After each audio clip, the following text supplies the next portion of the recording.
Irmãos, antes de você ir para o vídeo, se inscreva no nosso canal e ative as notificações.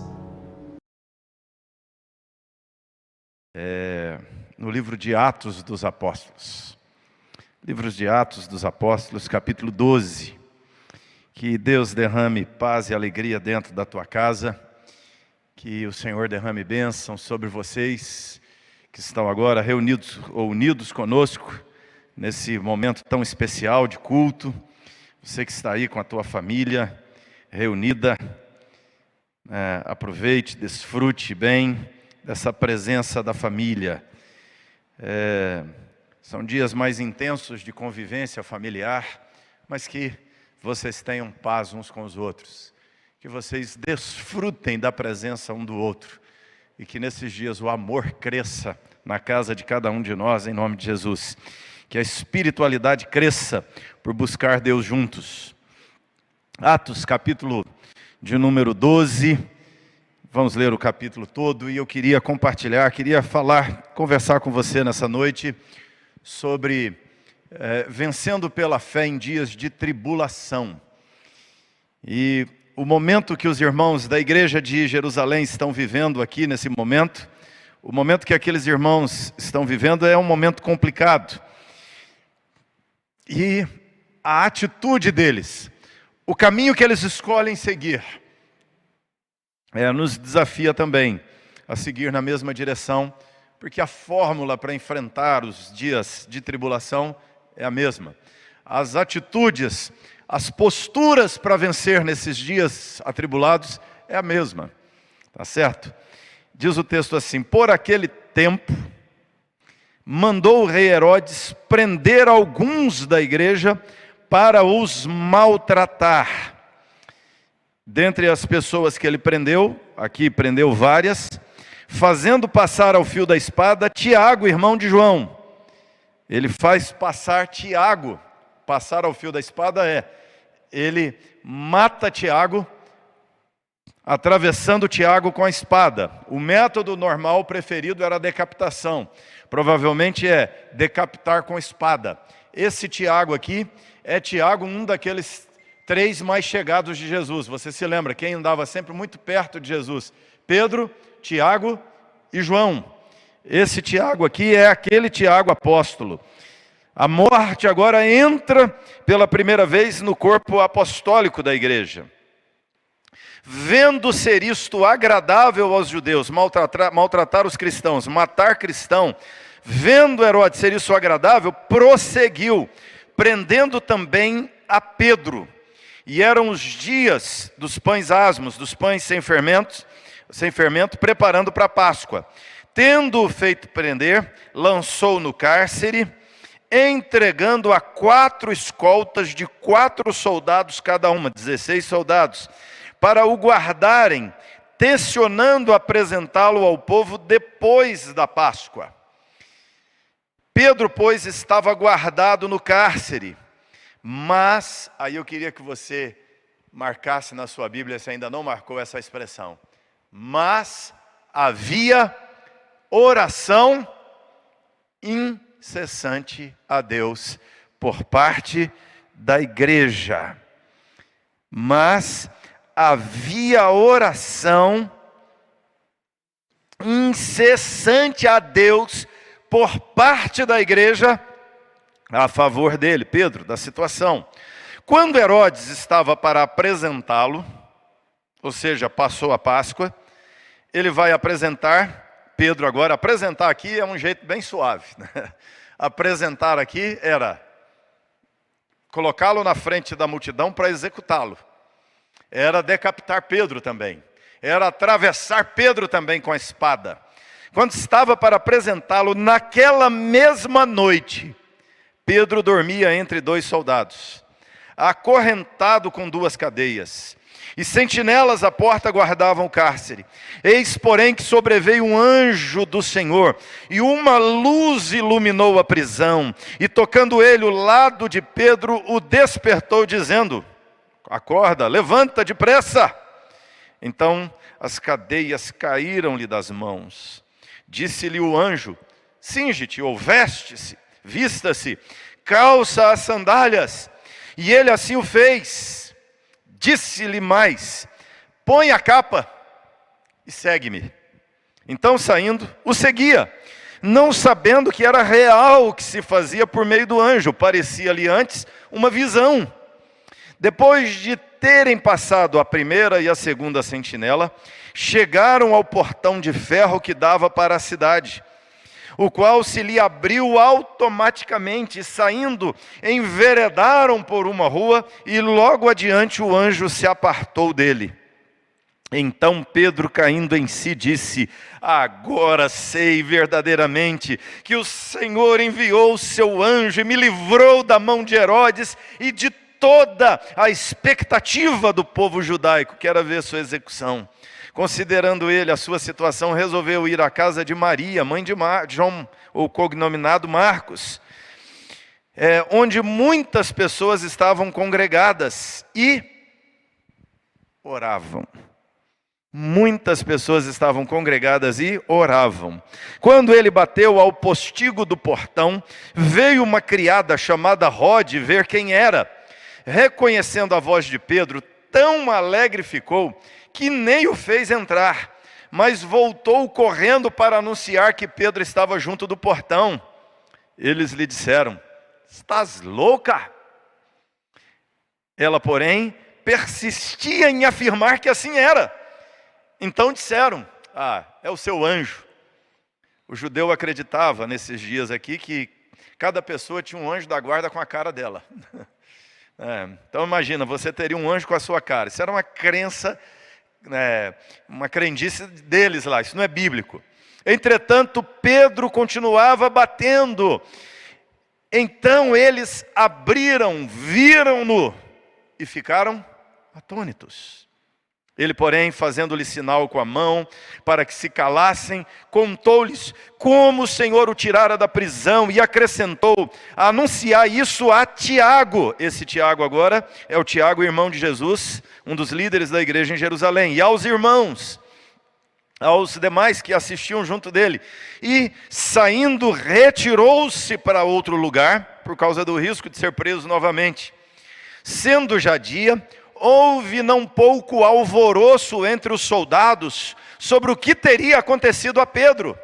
Herodes, tendo-o procurado e não o achando, submeteu as sentinelas a inquérito, ordenou que fossem justiçadas, que significa executadas.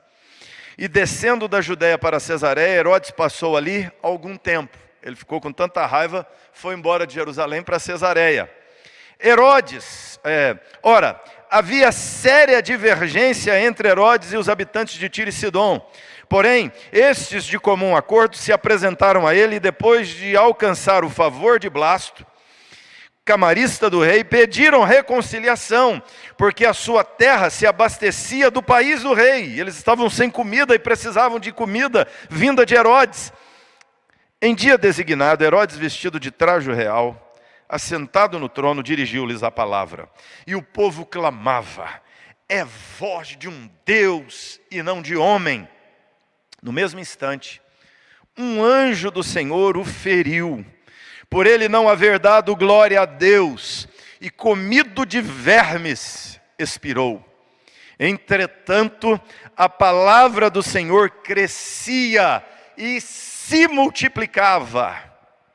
Barnabé e Saulo, cumprida a sua missão, voltaram de Jerusalém, levando também consigo a João, apelidado Marcos, filho daquela Dona Maria, na casa de quem eles estavam reunidos. Irmãos, esse texto nos fala de dias complicados. O texto vai nos falar naqueles dias, ou naquele tempo. Que tempo, que momento é esse? Algum momento depois do ano 40, 41. Ano 41, começa a reinar esse Herodes aqui, que é um dos muitos Herodes que aparece aqui no livro de Atos, que vai aparecer na narrativa dos evangelhos. Na verdade, esse Herodes é o Herodes Agripa I. Esse Herodes Agripa I, ele é neto daquele Herodes o Grande, dos dias em que Jesus nasce, que recebe a visita dos sábios e que manda matar todas as crianças de 2 anos para baixo, querendo matar também Jesus. Aquele Herodes, o grande, era um louco, um sanguinário, sujeito terrível, um dos piores homens da história humana. E esse Herodes Agripa é neto daquele Herodes lá. Ele é filho de um cidadão chamado Aristóbulo, que era para ser um dos Herodes também, mas o próprio Herodes mandou matar o filho Aristóbulo, que era o pai desse Herodes Agripa aqui. Esse Herodes Agripa é filho do Herodes o Grande, e o Herodes o Grande mandou matar o pai do Herodes Agripa, para você ver o nível da família. Era tudo da mesma família. O outro Herodes, o Herodes Filipe, era aquele marido de Herodias, de quem o outro irmão, também Herodes, havia tomado a mulher do irmão, né, que era a esposa do irmão, a cunhada. Ele tomou a esposa do irmão. Esse Herodes Antipas tomou a esposa do Herodes Filipe. A situação é mais ou menos assim. É que Herodes o Grande morreu. Quando ele morreu, ele não queria que seus filhos ficassem com um império tão grande como o dele, ou um deles ficasse com o reino todo que ele dominava. Ele dividiu o reino em partes, e uma parte ficou com Herodes Filipe, uma outra parte com o Herodes Antipas, e assim ele dividiu em partes o império. Por isso, estes outros Herodes são chamados de Herodes tetrarcas, porque tetrarca era quem governava 1/4 do reino. Eles governavam parte do reino, mas o Herodes Filipe foi desacreditado e perdeu o trono. O Herodes Antipas, que tomou a mulher do próprio irmão, também morre logo, perde o seu trono. E o que acontece? O outro Herodes, o Herodes Arquelau, também foi deposto e exilado por César, por causa das atrapalhadas que estava fazendo na área onde reinava. Aí o que acontece é que esse Herodes Agripa I, que é mencionado por Flávio Josefo, aquele historiador de Israel, como o Agripa o Grande, ele consegue herdar as partes que seus tios haviam dominado. E ele começa a reinar mais do que os seus tios. Ele começa a retomar o território que seu avô havia governado. E esse momento que ele está governando é exatamente esse momento de uma tensão política, porque ele está ampliando o seu domínio. Ele está querendo se consolidar como rei daquela região, não como meramente um tetrarca que governa 1/4 de um reino. Ele quer ser um rei Herodes, que governa uma grande região. Ele quer ficar com a Judéia, com Samaria, ele quer ficar com a Galileia, ele quer governar toda aquela região que estava toda fragmentada entre os vários Herodes. Todo mundo da mesma família, tudo filhos, netos, bisnetos de Herodes o Grande. E era uma família terrível, sanguinária, confusa. Uma família, eles matavam uns aos outros, como Herodes Antipas fez, tomou a esposa do próprio irmão, a Herodias. A Herodias é irmã desse Agripa, e a Herodias é aquela que pediu a cabeça do João Batista. O outro Herodes, o Antipas, é o que cortou a cabeça do João Batista e serviu numa bandeja para ela. Era essa turma complicada, e um sujeito assim governa.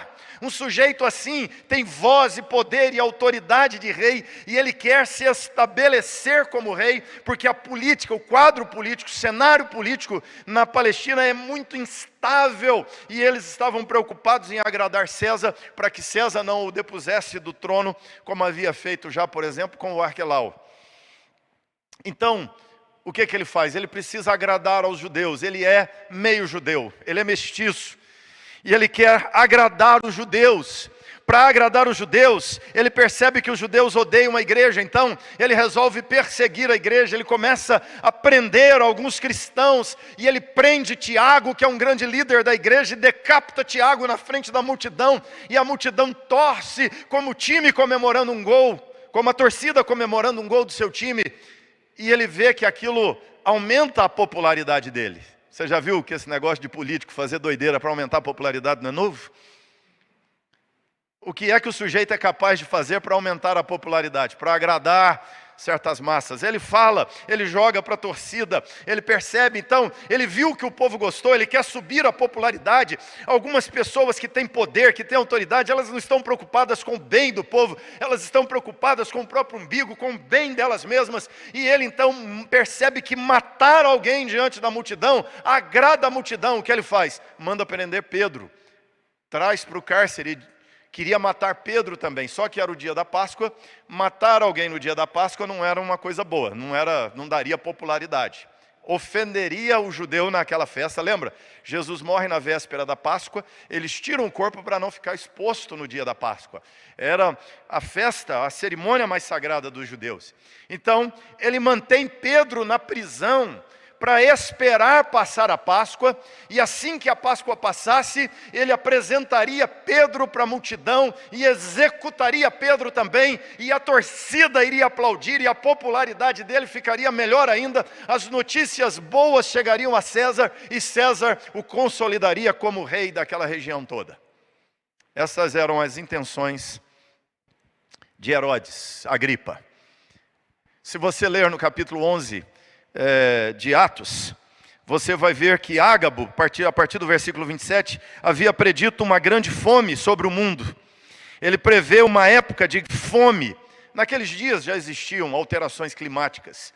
E vira e mexe, por questões climáticas, eles mergulhavam em seca, mergulhavam numa produção baixa do gado, e aí vinha uma onda de fome sobre o mundo, e veio nesses dias, quem governava era Cláudio, e o imperador romano, César, era o Cláudio, e Cláudio, nesses dias de governo, eram dias de muita fome. Por isso que você percebe a turma lá de cima, de Tiro, vindo para Herodes para pedir para ele, para reconciliar com ele, por causa da comida. O pessoal de Tiro e Sidom tinha brigado com ele, mas fica sem comida, precisa do rei da região para ter comida. Então era uma época de fome, era uma época de inflação, era uma época de carestia, de falta de produto no mercado. É uma época de instabilidade política, é uma época de fome, é uma época de perseguição aos cristãos. Os judeus estão perseguindo, e os judeus estão instigando as autoridades romanas a perseguir os cristãos. Se você olhar no finalzinho de Atos, você vai ver que os judeus de Roma, nesse período, são expulsos de Roma, e eles têm que sair pelo mundo. Vários morrem de fome, porque não tem aonde encontrar comida a tempo, na caminhada. As vilas, cidades não querem receber imigrantes, porque a comida é escassa. Foi uma época trágica, é uma época de medo, é uma época de notícias ruins. E o Herodes prende o líder da igreja, Pedro, executa o líder da igreja, Tiago. E agora Pedro está na prisão para ser morto. E o cenário político, o cenário é esse. O rei decidiu matar Pedro. O povo queria a morte de Pedro. A mídia queria a morte de Pedro. A tragédia está anunciada. E a morte, a execução de Pedro pode desencadear um monte de execuções. Pode ser um golpe fortíssimo sobre a vida da igreja nesse momento, porque imagina que morre Tiago e que morre Pedro ao mesmo tempo, dos três grandes líderes, Pedro, Tiago e João, 2 mortos. A situação é triste, a situação é tensa, mas o texto nos diz, Pedro é levado ao cárcere. A situação é tão tensa, para Herodes, que ele coloca 4 escoltas de 4 soldados, 16 soldados para vigiar Pedro. Pedro é algemado a correntes, e algemado é posto dentro de uma cela, que está dentro de uma penitenciária com portão de ferro. Será que ele tinha medo de Pedro? Ele estava desconfiado, ele estava com medo do que podia acontecer. Com medo de alguma revolta do povo, da igreja, tentando ir soltar Pedro. E ele então está com Pedro preso, e é só questão de horas para executar Pedro. E o texto nos diz, irmãos, que naquela hora, Pedro está ali na prisão, dormindo, aguardando o dia chegar para ser executado, quando um anjo de Deus aparece dentro da cela. Pedro está dormindo, acorda com aquela luz e aquele cutucão do anjo do lado dele dizendo: acorda, levanta. E aí ele acorda, mas não acorda completamente. Ele acorda e acha que está sonhando ou tendo uma visão. E o anjo diz para ele: se vista, levanta e me segue. E ele levanta, vai seguindo o anjo, sem entender o que acontecia. Ele acha que é uma visão, que ele será solto lá na frente, né? Ou então, quem sabe, ele pensa assim: esse é o anjo que já veio me levar para o céu. Já morri, estou indo para o céu. Mas, quando Pedro se vê do lado de fora da prisão, é que ele percebe o que aconteceu. E o texto diz que ele vai para a casa de Maria. E é interessante, a igreja está lá reunida na casa de Maria, e lá ele é recebido, ele explica o que aconteceu para os irmãos, e no final dessa cena toda, Pedro sai de Jerusalém para não ser preso novamente, e a cena do texto termina com esse Herodes que mandou matar Tiago, prender Pedro, preso. Algumas considerações que nós temos que fazer a partir desse texto, irmãos. O texto nos diz aqui que a igreja está crescendo, e esse crescimento da igreja está incomodando as autoridades judaicas, está incomodando as autoridades romanas, está incomodando Satanás. E além de uma circunstância política, econômica, religiosa complicada, há uma situação espiritual, há fortalezas, há principados e potestades espirituais agindo, se movendo, se levantando contra a igreja, instigando Herodes a se levantar contra a igreja para deter o avanço da igreja do Senhor. E aí a prisão de Pedro é para isso, a morte de Tiago é para isso. Mas como a igreja reage? Primeira coisa que a igreja faz aqui é oração. Então nós podemos dizer, havia oração, e eu quero repetir nos meus pontos aqui essa palavra, incessante. E o primeiro deles é, havia oração incessante. O primeiro destaque que eu faço aqui é esse: havia oração incessante. O povo, um outro jeito de dizer, o povo não parava de orar, o povo não diminuía as suas orações, o povo não esfriava nas orações. Havia oração incessante por parte da igreja a favor de Pedro. O povo orava a Deus incessantemente a favor de Pedro, para que Deus o livrasse da morte, para que Deus poupasse Pedro. Havia uma oração que não parava a favor de Pedro aqui nesse cenário, irmãos. Isso é importante para nós. Tiago, o grande líder, foi morto. E aqui para nós, uma questão teológica é, muita gente às vezes pergunta, por que Tiago foi morto e Pedro não? É assim mesmo que a vida funciona. Às vezes, Deus livra uns e algumas vezes não livra os outros da forma como queríamos, porque Deus quer exercer juízo sobre o mundo. Deus quer exercer juízo sobre Herodes e permite que Herodes mate a Tiago, mas Deus tem ainda planos e caminhos para Pedro e não permite que Herodes mate a Pedro. Não é porque Pedro é mais importante do que Tiago. Não é porque Pedro é mais crente do que Tiago. Ambos são igualmente crentes, mas isso é algo da economia de Deus, do controle e governo de Deus. Por que foi Tiago e não Pedro? Lembra que alguns anos atrás, nos dias de Jesus, a mãe de Tiago e de João chegou para Jesus e disse: Senhor, quando o Senhor estiver na tua glória, permite que um filho meu se assente à tua esquerda e o outro à tua direita. Era Tiago e João. Jesus falou com ela assim: minha filha, por acaso eles podem beber o cálice que eu vou beber, do martírio, da morte? A mãe achou que sim. Tiago aqui bebe o cálice da morte por causa do nome de Jesus. Mas isso é do domínio soberano de Deus, gente. Por que que um crente pega a doença e o outro não? Deus é quem governa, Deus é quem decide todas estas coisas. Tiago não foi liberto, não foi livre, foi executado e morreu. Pedro foi livre de forma milagrosa, e a igreja está orando por Pedro, para que Deus o livre, talvez mais intensamente por causa dessa pancada forte que seria a morte de 2 grandes líderes da igreja ao mesmo tempo. Nós temos aqui, irmãos, uma reunião de oração. E eu acho essa cena aqui muito linda, sabe por quê? Você tem de um lado o império.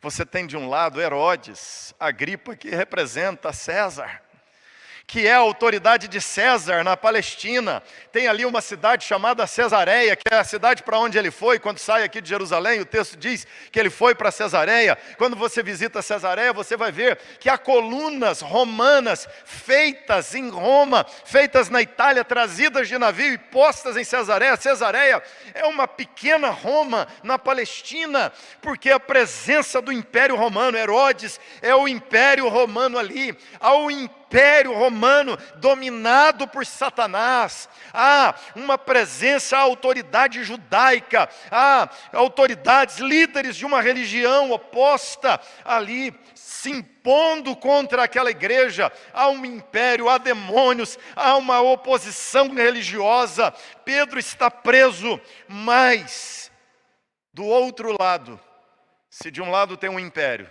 do outro lado tem a casa da Dona Maria. A gente fala assim bem carinhosamente, minha mãe é Maria, então, casa da Dona Maria, mãe do Marcos. Lá naquela casa tem uma oração. Provavelmente foi nessa casa que eles fizeram a última ceia antes da morte de Jesus. Tem um espaço bom naquela casa e um grupo de cristãos está ali orando. Você vai ver que tem até uma criada, ou seja, é uma família mais estruturada financeiramente. E eles estão ali em oração. Gente, é uma casinha com um grupo de crentes orando. Do outro lado é o império com soldados. É uma escolta de 16 soldados, trancas de ferro, algemas de ferro, um portão gigantesco de ferro. Do lado de lá, autoridades, armas, poder humano constituído. Do lado de cá, um grupo de pessoas frágeis. A Maria, mãe do Marcos, quem sabe o João, irmão de Tiago, está ali na reunião de oração, chorando em lágrimas. Seu irmão foi executado diante da multidão há poucos dias. Quem sabe a esposa de Tiago, os filhos de Tiago estão ali em lágrimas. Os outros irmãos, parentes, os irmãos queridos, os discípulos ganhos na fé por Tiago estão ali. Os crentes, as pessoas lideradas, pastoreadas por Tiago, estão ali em lágrimas diante de Deus, chorando ao Senhor, porque essa tragédia havia acontecido sobre a vida da igreja. Eles estão ali orando. Se você olhar assim, qual é o grupo mais forte? O grupo do lado de cá, com as torres, colunas, grades, celas, soldados, armas, ou esse grupinho do lado de cá numa casinha, reunidos lá? Essa turminha de crentes reunidos em uma casa, orando a Deus. Talvez alguns olhariam e diriam, gente, deixa de bobagem, nada vai mudar, olha o tamanho da estrutura. Pedro está na mão de Herodes, Herodes já decidiu executá-lo, Herodes vai matá-lo, a multidão está esperando para aplaudir, já está pronto, tudo armado, é só encerrar a Páscoa, domingo pela manhã, ele vai ser executado, aguarde para ver, para de orar, desiste, gente, vai para casa. Não, aquele grupo está orando, e o texto diz que havia oração incessante, eles não paravam de orar, eles oravam pela manhã, oravam à tarde, oravam à noite, um grupo chegava, outro grupo saía, uma turma orava, uma turma não dormia, continuava orando, a turma não comia, oravam a Deus. Oração incessante diante de Deus, irmãos. Situação é crítica, oração incessante. Sabe como que nós enfrentamos dias de tribulação? Com oração. A fé, irmãos, é sustentada pela oração. A oração é exercício de fé. A fé é exercitada pela oração. Quando nós estamos orando, nós estamos exercitando fé, nós estamos usando a fé, e a fé é como músculo, quando você usa, ela fica mais forte, quanto mais usa, mais forte, se não usar, atrofia. Então você precisa usar, e a oração é o exercício da fé, e eles estavam exercitando a fé, eles estavam orando a Deus, e às vezes, irmãos, mesmo orando com fé, tem hora que acontece o que aconteceu com Tiago. Tiago morreu, às vezes nós vamos orar, e a enfermidade vem, a morte vem, o casamento não se resolve, a empresa fale, é luta, é dor, esse é o momento de dor, esse é o momento de perda, esse é o momento de lágrimas, pessoas estão ali chorando a morte de Tiago, mas elas estão superando a morte de Tiago, estão superando a dor da morte de Tiago, pela fé você enfrenta a dor, pela fé você enfrenta as perdas,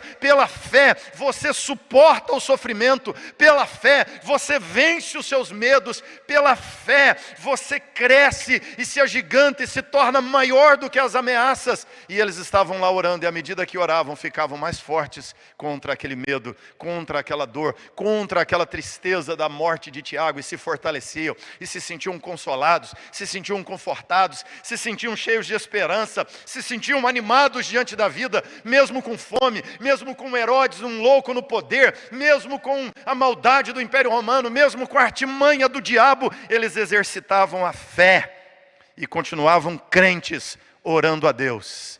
O que eu te digo em nome de Jesus: em dias de tribulação, se você perder, continue orando. Se você sofrer, continue orando. Se vier dor, enfermidade, continue orando. Não cesse de orar. A oração precisa ser incessante. E quando você ora, e você não para de orar para chorar, para lamentar, você não para de orar para ficar reclamando e murmurando as dificuldades da vida, você continua orando. A oração nos leva a experiências maiores ainda, além da superação da dor.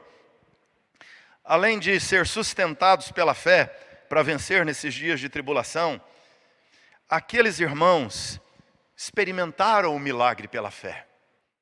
A fé viabiliza, a fé abre portas, abre janelas, a fé leva à oração, a oração materializa os efeitos da fé, a oração traz do campo do espiritual para o físico, para o material, traz do campo do divino para o mundo humano as realidades do mundo espiritual, e eles estão orando, não cessam, exercendo fé, e Deus faz algo surpreendente até para eles, mesmo diante da fé.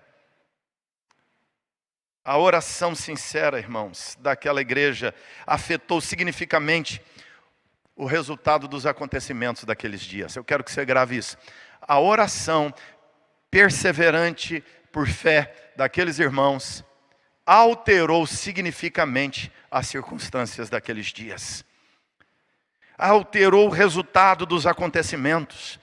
A oração muda situações, reverte situações.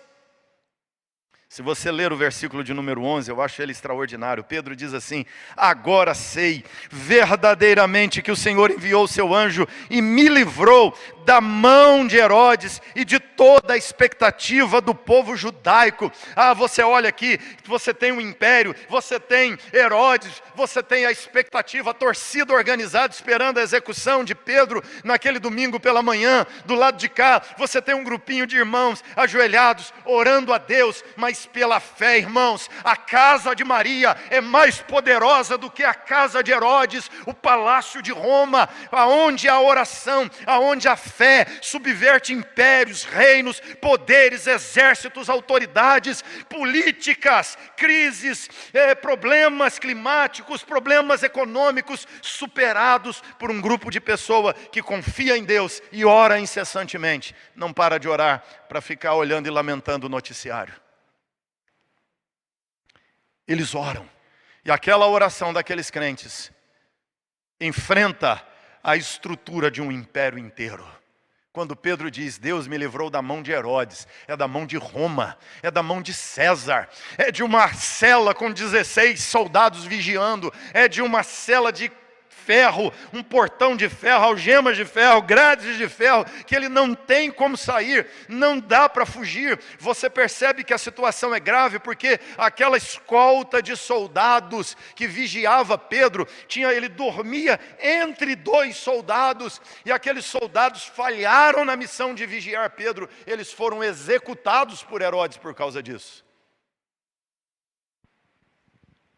Mas a casa de Maria em oração é mais poderosa do que a casa de Herodes em articulação. E a igreja precisa entender isso, irmãos. Que as casas das Marias, dos Antônios, do João, do Josés, a casa dos Pedros, as casas comuns, as casas das várias famílias nesses dias de confinamento, de joelhos, em oração, é mais poderosa do que os palácios de Brasília, é mais poderosa do que os palácios das capitais desse país. Essa casa onde a oração está invocando o Rei do Universo. Por isso nós precisamos de oração incessante. Nós estamos orando ao Supremo, ao Senhor soberano. Não importam as articulações, não importam as ciladas, as artimanhas, não importam as decisões já definitivas dos palácios, dos governantes, do comércio, do mercado, da indústria farmacêutica, seja lá quem for, não importam as ideologias humanas, articulações, nós resolvemos nos joelhos, em oração, nas casas de oração incessante diante de Deus. É assim que um cristão enfrenta dias de tribulação, de joelhos diante de Deus em oração incessante, exercendo sua fé, confiando no Deus que pode fazer todas as coisas. Eles oraram ao Senhor, e o Senhor deu superação daquela situação toda que eles estavam vivendo. O Senhor fez até além do que eles imaginavam. Deus muda a situação. Pedro está dentro daquela cela, dormindo, pensando, não tem jeito de fugir, ninguém consegue me tirar daqui. É irreversível essa cena, mas Pedro acorda e tem um anjo dentro daquela cela ao lado dele, e o anjo abre as correntes, o anjo abre a cela, o anjo abre o portão, e o anjo devolve a igreja, e a igreja que está orando, antes de encerrar aquela reunião de oração, tem o apóstolo Pedro batendo na porta da casa de Maria, e eles abrem a porta para ver quem é, e é Pedro. É Pedro quem está ali. É Pedro a porta deles. A oração incessante. Irmãos, quando a oração incessante, eu quero usar a palavra incessante para mais um destaque que eu faço aqui nessa história bíblica, que revela as ações de Deus. Há uma paz incessante, há uma paz que não cessa, há uma paz que não se abala, há uma paz que não se desestabiliza, há uma paz que é inteligência emocional e que organiza o coração e a alma e a mente daquele povo. Há uma paz incessante. Há uma paz naquela igreja que está em oração diante de Deus. Mas, o mais difícil ainda, há uma paz em Pedro. Eu fico aqui maravilhado com a cena de Pedro. Se você soubesse que ia ser executado amanhã, você ia dormir hoje? Eu falei, eu vou ficar dormindo o resto agora da história, né? Eu vou morrer e ficar... Pedro sabe que está preso para ser executado depois da Páscoa. Hoje está encerrando o sábado da Páscoa. Então, amanhã já passou a Páscoa. Amanhã já é o primeiro dia da semana, a vida está voltando ao normal. Amanhã eu vou ser apresentado, amanhã eu vou ser espetáculo para Jerusalém, amanhã eu serei decapitado diante da multidão, serei chicoteado, espancado, humilhado diante da multidão. Mas o que é que Pedro faz? O texto diz que Pedro dormia. Como é que o sujeito dorme numa hora dessas? Versículo 6 fala isso. Pedro dormia entre dois soldados, acorrentado, com 2 cadeias, e sentinelas à porta guardavam o cárcere. Olha, gente, tem corrente, tem soldado vigiando de todo jeito. Pedro dormia entre 2 soldados, acorrentado com 2 cadeias. E o sono é bom, porque o texto diz assim, uma luz iluminou a prisão. Ele não acordou. Quando o sono é raso, qualquer luzinha acorda. A luz brilhou, ele não acordou. Aí o anjo viu que o sono era pesado, tocou ele o lado de Pedro. Eu imagino o lado na costela. O melhor jeito de acordar um sujeito é você dar um dedão assim na costela dele, né? Você cutuca a costela, ele dá um pulo. O sono era pesado. O anjo teve que tocar no lado de Pedro, cutucar Pedro para acordar. Ô, acorda! Que sono gostoso. Isso daqui não lembra o sono de Jesus no meio da tempestade? É a paz, gente. Isso é a paz que Deus dá, que não depende de circunstâncias, que não depende de notícia de jornal, que não depende de notícia de partido, que não depende de política, que não depende de economia, que não depende dos homens. É uma paz que depende do Deus que governa a nossa vida, do Deus que comanda o universo. Pedro está dormindo em perfeita paz. Aí então o anjo toca o lado, ele desperta. O anjo diz para ele: levanta, depressa. As cadeias caem e ele sai. E o Pedro é tranquilão, sai na rua, fala: agora vi que o anjo me livrou, o que é que eu faço agora? Sabe onde o povo deve estar? Toda a igreja tem uma casa que é o point, né? Então, falou: a casa da Maria. Vamos lá, casa da Dona Maria, todo mundo lá. Pedro vai para a casa de Maria, bate no portão. Tem aquele postigozinho, o texto diz: a Rode vai atender por ali, mas já reconhece a voz de Pedro, volta para dentro correndo, e o Pedro fica do lado de fora. Olha o desespero da Rode, ela nem abre o portão. A paz incessante, paz no meio do caos, paz no meio de uma circunstância tão adversa, paz no meio da crise. Irmãos, a crise revela os verdadeiros cristãos. A crise revela quem entendeu o cristianismo e quem não entendeu. A crise revela a maturidade. A crise revela a fé madura, pronta. A crise revela os fortes na fé e os fracos na fé. O que é que você é? Você é o crente maduro? Você é o cristão verdadeiro? Você é o cristão fortalecido? Você é o cristão que entendeu a mensagem, que entendeu a verdade de quem Deus é? O sujeito está preso, vai ser executado no dia seguinte, mas ele entendeu a fé cristã. Ele entendeu Deus. Ele não tem depressão, ele não tem uma noite, um surto de ansiedade. Ele não tem um ataque cardíaco, ele não tem um delírio, ele não tem um surto psicótico, porque vai morrer, ele não está se descabelando, ele não está neurótico, ele está dormindo em paz, porque ele tem a paz de quem conhece Deus, e sabe que Deus governa soberanamente todas as coisas. A situação é crítica, gente. Pedro já vem depois da notícia da morte de Tiago. Tiago foi morto. A paz que Pedro tem não é certeza que Deus vai livrá-lo. A paz que Pedro tem é a certeza de que se ele morrer, está com Deus na glória, ele está salvo, ele estará com Cristo, ele está pronto para morrer, ele está pronto para estar com o Senhor, ele está pronto para enfrentar a espada, a dor, a humilhação, o sofrimento pela fé em Jesus. Ele está ali, Tiago já foi executado, ele sabe, ele é o próximo da lista, mas ele está confiante. Ele está confiante em Deus. Ele tem paz no coração, paz no meio do caos, uma consciência tranquila, uma esperança viva, uma consolação eficaz. O Espírito Santo fortalecendo Pedro. Isso pode manter os homens em calma, mesmo diante de expectativa do caos. Isso pode manter os homens com calma, mesmo diante da perspectiva do caos. Uma consciência tranquila, uma esperança viva e as consolações do Espírito Santo de Deus. Por isso Pedro está em paz. Então eu queria te dizer, em nome de Jesus, tenha paz do Senhor no teu coração, a paz incessante.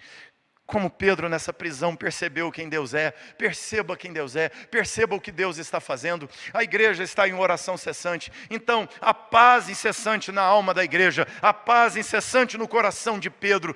Então ore a Deus, busque ao Senhor e tenha a paz de Cristo Jesus que excede o entendimento. Que essa paz guarde o teu coração, que essa paz guarde a tua mente, como disse Paulo escrevendo aos irmãos de Filipos. E Paulo escreve também da prisão, com a possibilidade de ser executado. Ele escreve para os irmãos dizendo: torne toda a preocupação, inquietação, ansiedade de vocês conhecida diante de Deus pela oração, pela súplica, e a paz de Deus, que excede o entendimento, guardará o vosso coração e a vossa mente. Busque Deus, até a tua alma encher-se de paz, da paz do Senhor Jesus. Meu querido, durma em paz, acorde em paz, trabalhe em paz na tua casa, estude em paz, conviva em paz na tua casa, assista ao noticiário em paz, converse com a tua família em paz, converse com teus amigos e familiares em paz. Tenha a paz de Cristo Jesus incessantemente no seu coração. Paz incessante, oração incessante, paz incessante. Por quê? Para terminarmos, por causa do cuidado incessante de Deus conosco. Há um cuidado incessante de Deus. Deus não para de cuidar do seu povo. Deus não abandona. Deus não larga. Deus não solta à mercê. Deus não nos deixa à deriva. Há um cuidado de Deus. Mesmo quando Tiago morre, o cuidado de Deus está ali, ajudando Tiago e dando a ele suporte para vencer a dor e a morte e morrer na fé em Cristo. E é um herói, e é um mártir, e é um bom testemunho da fé. É alguém que venceu pela fé. Mas Deus vai cobrar de Herodes.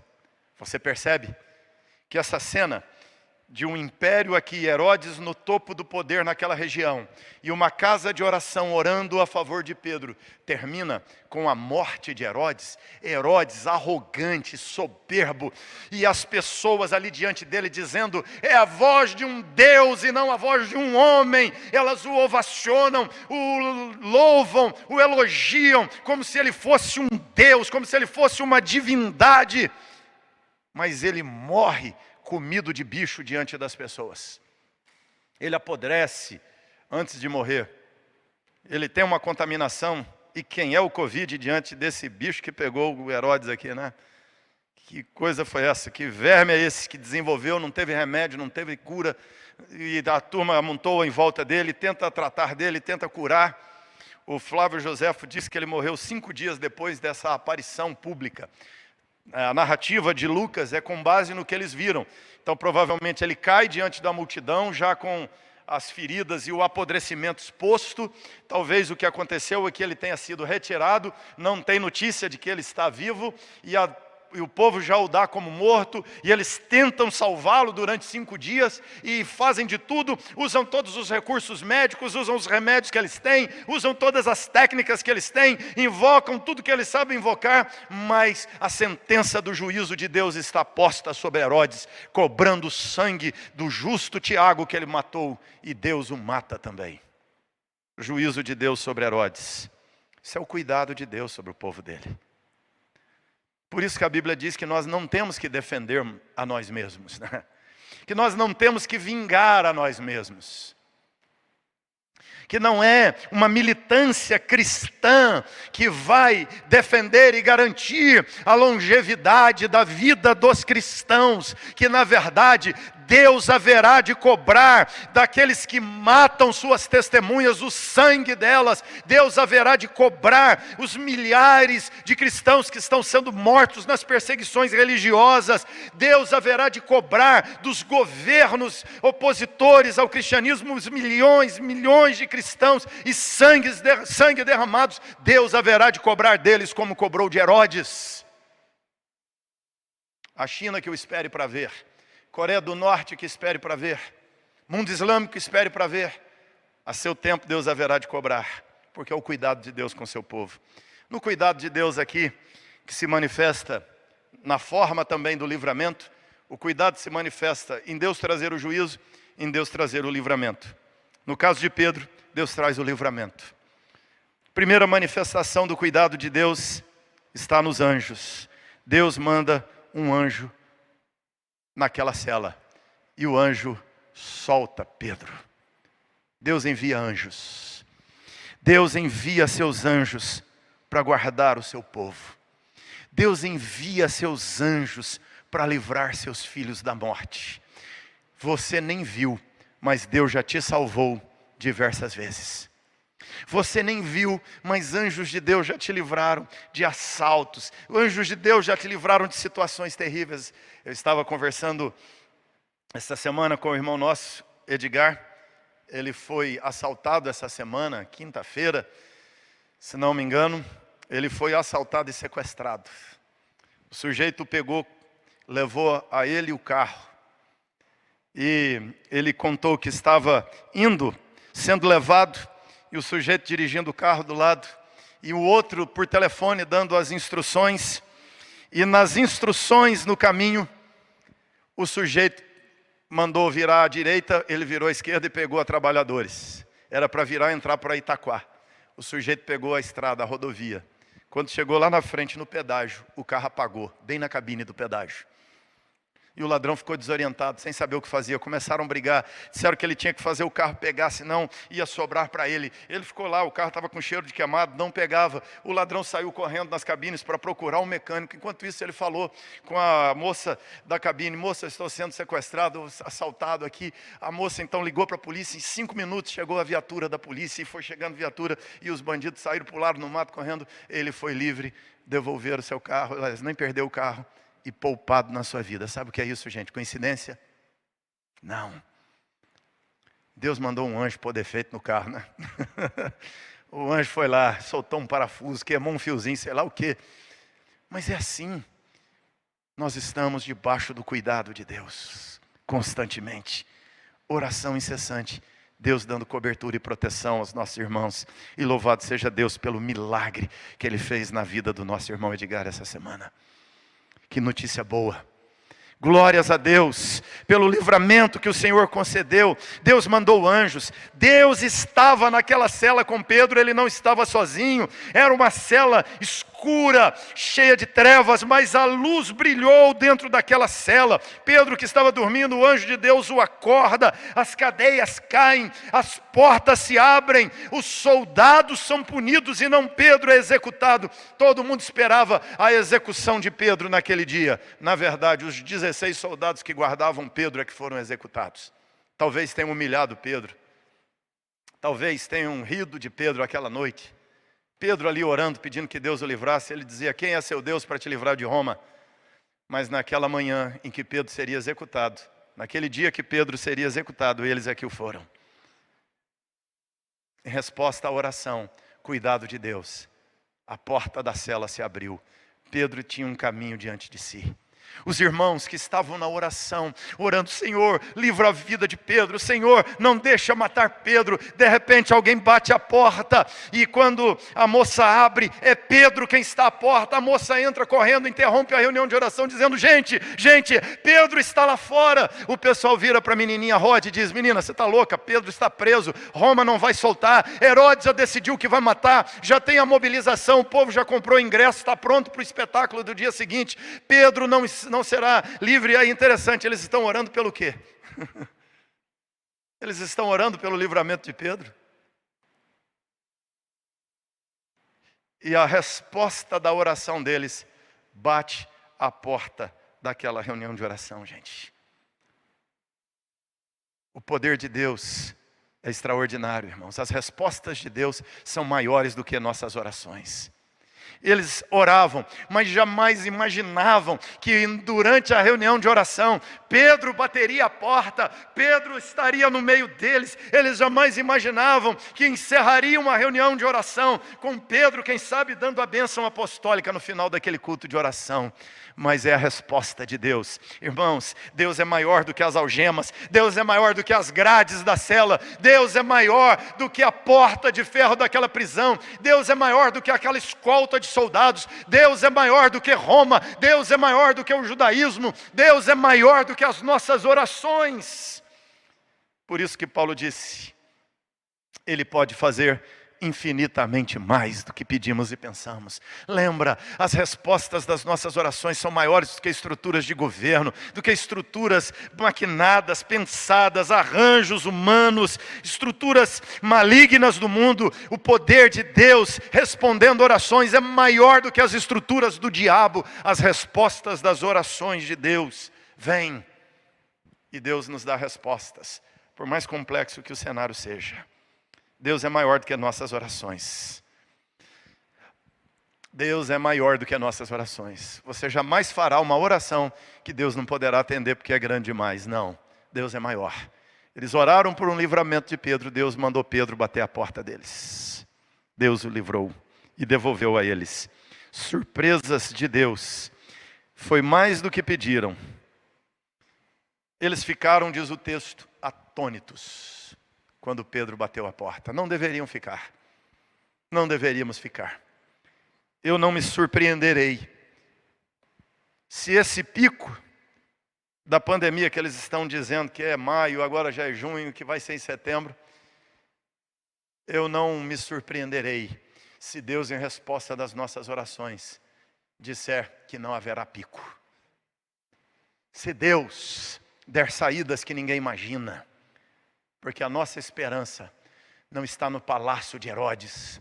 Nossa esperança não está nos laboratórios científicos. Nossa esperança não está nos palácios de governos. Nossa esperança não está em Brasília. Nossa esperança não está no palácio do governo de São Paulo. Nossa esperança está no trono do Senhor do universo, que, se tiver misericórdia de nós, mandará o seu anjo, brilhará a sua luz, as cadeias caem, a situação reverte de uma forma surpreendente. Até para aqueles mais crentes, como eram os irmãos aqui.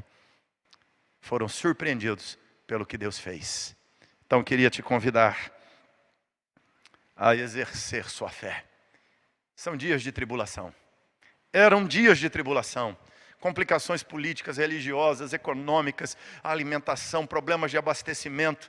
Eram dias críticos, tensos, complicados, perseguição sobre a igreja, morte de Tiago, notícia ruim, irmãos sendo presos, casas saqueadas, irmãos espancados, humilhados, meninas abusadas, situação crítica, triste. A igreja, oração incessante, paz incessante, manifestação incessante do cuidado de Deus sobre a vida da igreja. Nós precisamos do cuidado incessante de Deus com você na sua casa, com seus negócios, o cuidado incessante de Deus com a tua saúde, o cuidado incessante de Deus com aqueles irmãos nas UTIs de hospitais, daqueles profissionais trabalhando em lugares de alto, sério risco. Nós precisamos do cuidado incessante de Deus com aqueles que trabalham na rua, aqueles que têm que ir e vir nos transportes públicos, o cuidado de Deus com aqueles que, para sobreviver, têm que trabalhar e arriscar contágio, mas que Deus cuide incessantemente de todos nós como povo dele. Nossa oração é essa, porque dependemos do cuidado de Deus. Eu queria te convidar, fecha os olhos na tua casa e vamos orar ao Senhor. Que Deus te dê paz e tranquilidade em nome de Jesus. Que Deus te dê serenidade para esses dias de tribulação. Que Deus encha a tua alma.